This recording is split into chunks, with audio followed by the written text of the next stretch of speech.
వి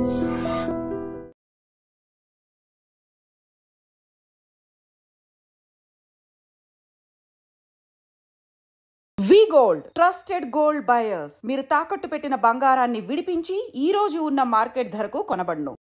యుగాది అది ఉగాదిగా మారింది. ఈ సంవత్సరము పేరు శ్రీ విశ్వ వసునామ సంవత్సరము.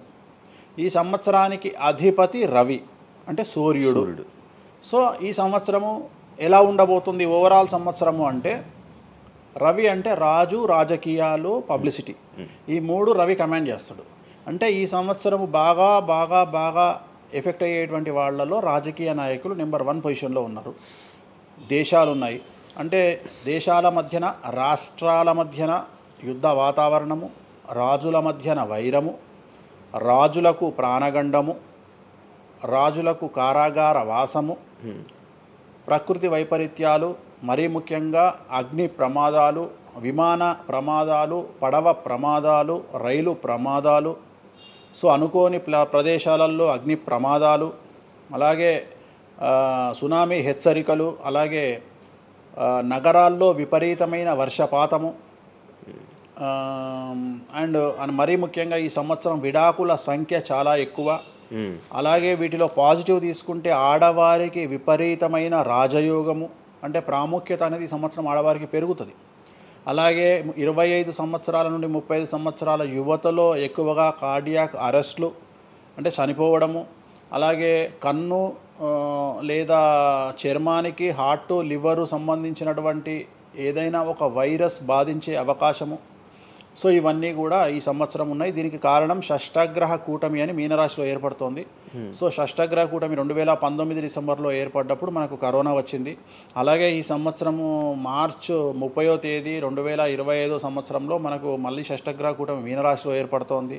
సో దీనివల్ల సుమారు మేషరాశి, సింహరాశి, తులారాశి, ధనుస్సు రాశి, మీనరాశి వాళ్ళు చాలా చాలా సమస్యల బారిన పడేటువంటి అవకాశాలు ఉన్నాయి.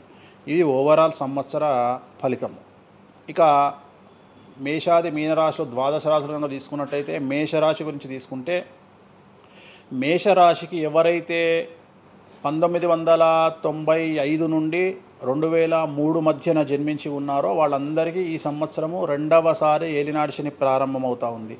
సో రెండవసారి ఏలినాటి శని అనేది చాలా డేంజరు. సో న్యాయపరమైన చిక్కులు, ఆర్థికపరమైన చిక్కులు, సమాజంలో చెడ్డ పేరు, అనారోగ్య సమస్యలు, అలాగే ఆర్థిక అస్తవ్యస్తము, అంటే సరి అయినటువంటి నిర్ణయాలు తీసుకోకుండా ల్యాండ్ కొన్నా, ప్లాట్లు కొన్నా, ఫ్లాట్లు కొన్నా, ఇండ్లు కొన్నా లిటిగేషన్ అయ్యే అవకాశము, పెట్టుబడిలో విపరీతమైన ధన నష్టము, అలాగే తల్లిదండ్రులలో ఒకరికి ప్రాణగండాలు. సో ఇవన్నీ, అలాగే వీసాలు రిజెక్ట్ అవ్వడము, H1B వీసాలు క్యాన్సిల్ అవ్వడము, ఇండియాకు రావడం వేరే దేశం నుండి, ఉద్యోగం కోల్పోవడము, అలాగే ఆర్థిక నష్టము, ఇవన్నీ కూడా కనిపిస్తూ ఉన్నాయి ఈ సంవత్సరం మేషరాశి వారికి. మరి ఏం చేయాలా అంటే, నలుపు రంగు దుస్తులకు దూరంగా ఉండాలి.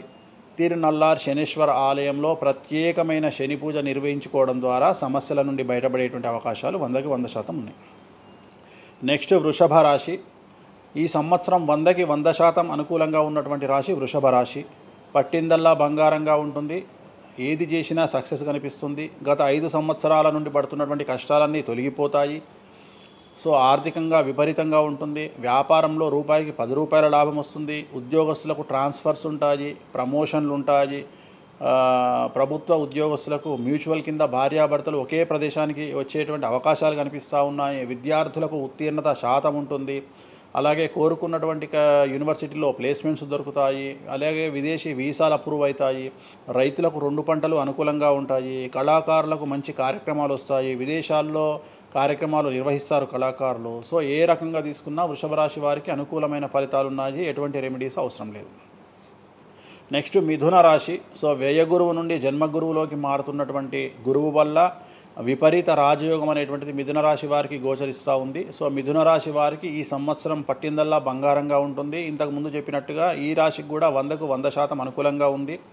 మరీ ముఖ్యంగా రాజకీయ నాయకులకు అన్ఎక్స్పెక్టెడ్ పాజిటివ్ థింగ్స్ జరగడం ఈ సంవత్సరం గమనించాల్సినటువంటి విషయం. అవివాహితులకు వివాహయోగ సూచనలు, సంతానం లేని వారికి సంతాన యోగము, ఉద్యోగం లేని వారికి ఉద్యోగము, ట్రాన్స్ఫర్స్ కోరుకునే వారికి ట్రాన్స్ఫర్స్, అలాగే అన్ని రంగాల్లో పనిచేసేటువంటి వారికి, ప్రభుత్వ ప్రైవేటు ఉద్యోగాల్లో ఉండేవారికి పాజిటివ్ థింగ్స్, ప్రమోషన్లు, ట్రాన్స్ఫర్స్, వ్యాపారస్తులకు అనుకూలతలు ఇవన్నీ కూడా కనిపిస్తూ ఉన్నాయి. స్త్రీలకు మరీ ముఖ్యంగా అనుకూలంగా ఉండబోతూ ఉంది. సో మిథున రాశి వారికి ఎటువంటి సమస్యలు ఈ సంవత్సరం లేవు.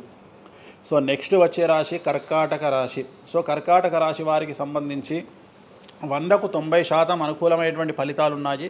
10% సమస్య ఏమిటి అంటే మే 9, 2025 నాడు గురువు వ్యయంలోకి వస్తూ ఉన్నాడు. మిథున రాశి ప్రవేశం అనేటువంటిది గురువు వ్యయంలోకి వస్తూ ఉన్నాడు. అది ఒక్కటే ఒక సమస్య కనిపిస్తూ ఉంది. సో 90% చాలా అనుకూలంగా ఉండబోతూ ఉంది. అష్టమ శని వెళ్ళిపోతుంది. 9వ ఇంట్లోకి శని భాగ్యస్థానంలోకి వస్తున్నాడు.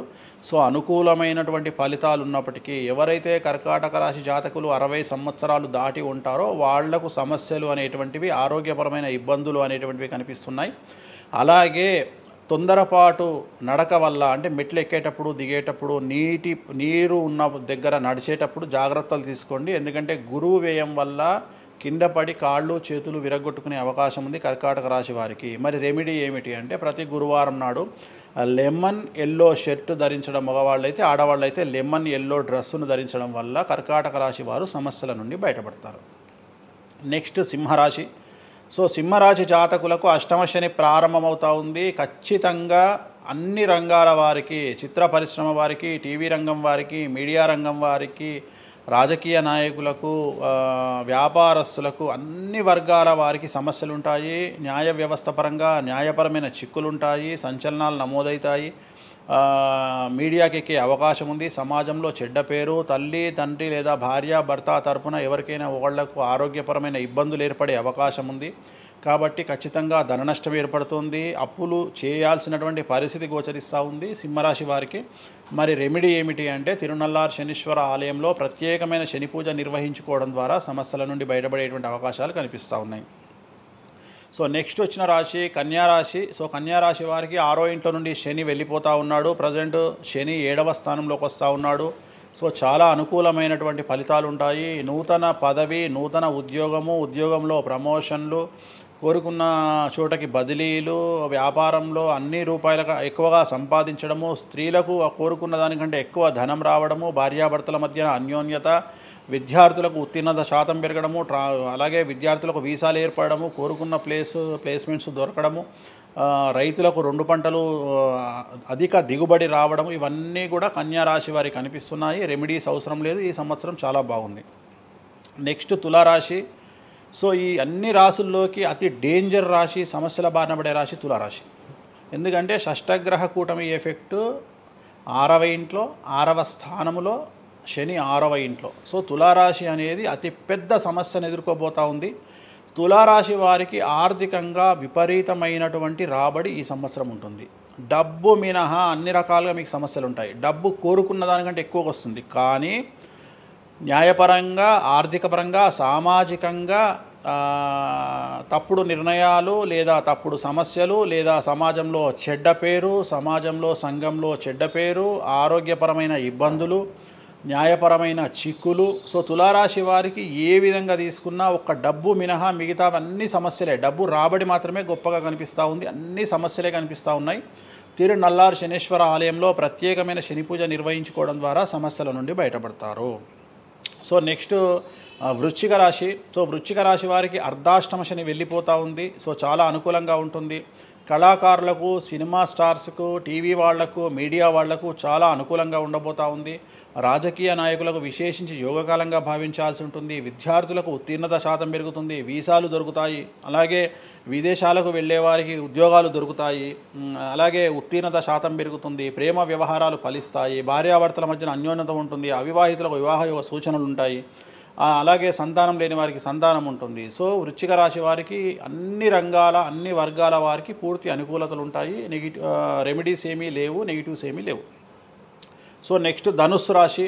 ధనుస్సు రాశి వారికి ఈ నెల మార్చి 30 ఉగాది నుండి అర్ధాష్టమ శని ప్రారంభమవుతూ ఉంది. సో కొన్ని సమస్యలు, ఆర్థికపరమైన ఇబ్బందులు ఉంటాయి. పెట్టుబడుల విషయంలో జాగ్రత్తగా ఉండండి. మరీ ముఖ్యంగా తల్లికి సంబంధించిన ఆరోగ్యం మిమ్మల్ని కలవరపెట్టవచ్చు.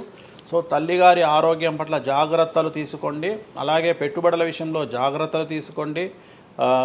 సమాజంలో చెడ్డ పేరు వచ్చే అవకాశం ఉంది కాబట్టి జాగ్రత్తగా ఉండండి. సో ధనుస్సు రాశి వారు తిరునల్లార్ శనీశ్వర ఆలయంలో ప్రత్యేకమైన శని పూజ నిర్వహించడం ద్వారా సమస్యల నుండి బయటపడతారు. సో నెక్స్ట్ మకర రాశి. గత 10 సంవత్సరాల నుండి మకర రాశి వారు పడుతున్నటువంటి బాధలన్నీ తొలగిపోతాయి. 7.5 సంవత్సరాల ఏలినాటి శని వెళ్ళిపోతూ ఉంది. సో పట్టిందల్లా బంగారంగా ఉంటుంది. ఆర్థికంగా, సామాజికంగా, రాజకీయంగా, న్యాయపరంగా, వివాహపరంగా, సంతానపరంగా, అవివాహితులకు వివాహ యొక్క సూచనలు, సంతానం లేని వారికి సంతానము, ఉద్యోగం లేని వారికి ఉద్యోగము, విదేశాల్లో ప్రయత్నం చేసే వారికి అనుకూలతలు, అలాగే ట్రాన్స్ఫర్స్, ప్రమోషన్స్ అన్నీ కూడా అనుకూలంగా ఉన్నాయి. ఎటువంటి రెమెడీస్ అవసరం లేదు. కానీ ఒకే ఒక్క విషయం, భార్యాభర్తల మధ్యలో గొడవలు వచ్చేటువంటి అవకాశాలు కనిపిస్తూ ఉన్నాయి. మకర రాశి వారికి ఎడబాటు కనిపిస్తూ ఉంది. ఆ ఒక్క విషయంలో జాగ్రత్తలు తీసుకోండి, కోపాన్ని తగ్గించుకోండి. సో నెక్స్ట్ కుంభరాశి. కుంభరాశికి 2వ స్థానంలో షష్టగ్రహ కూటమి ఏర్పడుతోంది కాబట్టి ధన నష్టం అనేటువంటిది ఏర్పడబోతూ ఉంది. అతి పెద్ద ధన నష్టం మీరు పెట్టేటువంటి ఇన్వెస్ట్మెంట్ రూపంలో కావచ్చు, భూములు కొన్నా, ఇండ్లు కొన్నా, లేదా ఏదైనా వ్యాపారంలో పెట్టుబడి పెట్టినా చాలా తీవ్రమైన ధన నష్టాన్ని మీరు ఎదుర్కొనే అవకాశం ఉంది. కాబట్టి తొందరపాటు చర్యలు, తొందరపాటు నిర్ణయాలకు దూరంగా ఉండండి. నలుపు రంగు కార్లకు, నలుపు రంగు వస్తువులకు దూరంగా ఉండండి. తిరునల్లార్ శనీశ్వర ఆలయంలో ప్రత్యేకమైన శని పూజ నిర్వహించడం ద్వారా కుంభరాశి జాతకులు సమస్యల నుండి బయటపడతారు. ఇక చివరిదైనటువంటి రాశి మీనరాశి. మీనరాశి వారికి జన్మంలో అంటే మీనరాశిలోనే షష్టగ్రహ కూటమి ఏర్పడతా ఉంది. సో చాలా సంచలనాలు ఉంటాయి. నెగిటివ్సే కనిపిస్తూ ఉన్నాయి, పాజిటివ్స్ ఒక్కటి కూడా కనిపించడం లేదు. ఆర్థికంగా, న్యాయపరంగా, సామాజికంగా, ఆరోగ్యపరంగా, కుటుంబపరంగా అన్ని రకాల ఇబ్బందులు ఎదుర్కొంటారు. సంచలనాలు ఫేస్ చేయాల్సి వస్తుంది. కుటుంబంలో ఆరోగ్యపరమైన ఇబ్బందులు ఉంటాయి, ఆర్థికపరమైన నష్టాలు ఉంటాయి, భార్యాభర్తల మధ్యన గొడవలు ఉంటాయి, ఎడబాటుకు దారితీసే అవకాశం ఉంది. తల్లిదండ్రుల్లో వారికి ప్రాణగండం కనిపిస్తూ ఉంది. సో చాలా సమస్యలు మీనరాశి వారు ఫేస్ చేసే అవకాశం ఉంది. తిరునల్లార్ శనీశ్వర ఆలయంలో ప్రత్యేకమైన శని పూజ నిర్వహించడం ద్వారా ఈ సమస్యల నుండి బయటపడేటువంటి అవకాశాలు ప్రస్ఫుటంగా కనిపిస్తున్నాయి. ఇవి 12 రాశుల వివరాలు. స్వామి, ఇది మామూలుగా పంచాంగం చూసి చెప్తూ ఉంటారు, మీరు ఏం చూడకుండా ఇవన్నీ ఎప్పుడు నోటికి వస్తాయి కదా, ఇంకెందుకు? ఎవరెవరు ఎక్కడున్నారో తెలుసు కదా. అచ్చా, శని కుంభంలో ఉన్నాడు, మీనంలోకి వస్తున్నాడు ఈ నెల 30. ప్రజెంట్ వృషభంలో గురువు ఉన్నాడు, మే 9కి మిథునంలోకి వస్తున్నాడు. Practice makes perfect. రోజు ఒక్క జాతకం రాయడానికి, రోజు 100 జాతకాలు రాయడానికి చాలా తేడా ఉంటుంది కదా. చూసి ఉన్నాం కదా, పెద్ద అవసరం లేదు. టైం లేకుండా జాతకం చెప్పేవాడిని ఇండియాలో నేను ఒక్కడే. పుట్టిన టైం లేకుండా జాతకాన్ని చెప్పేవాడిని నేను ఒక్కడే. నాకు టైంతో పని లేదు. డేట్ ఆఫ్ బర్త్ ఇస్తే చాలు. నాకు చెప్తారా? డేట్ ఆఫ్ బర్త్ ఇస్తే చాలు. టైం వితౌట్ టైం నేను చెప్పేస్తాను జాతకం. ఇప్పుడు ఒకసారి చెప్పనా? నాది ఇప్పుడు చెప్పనా? ప్రాక్టికల్గా ఎందుకు అన్ని సంచలనాలు చెప్తా కదా నేను, మళ్ళీ కెమెరా రికార్డ్. ఓకే, వద్దులే. నాకు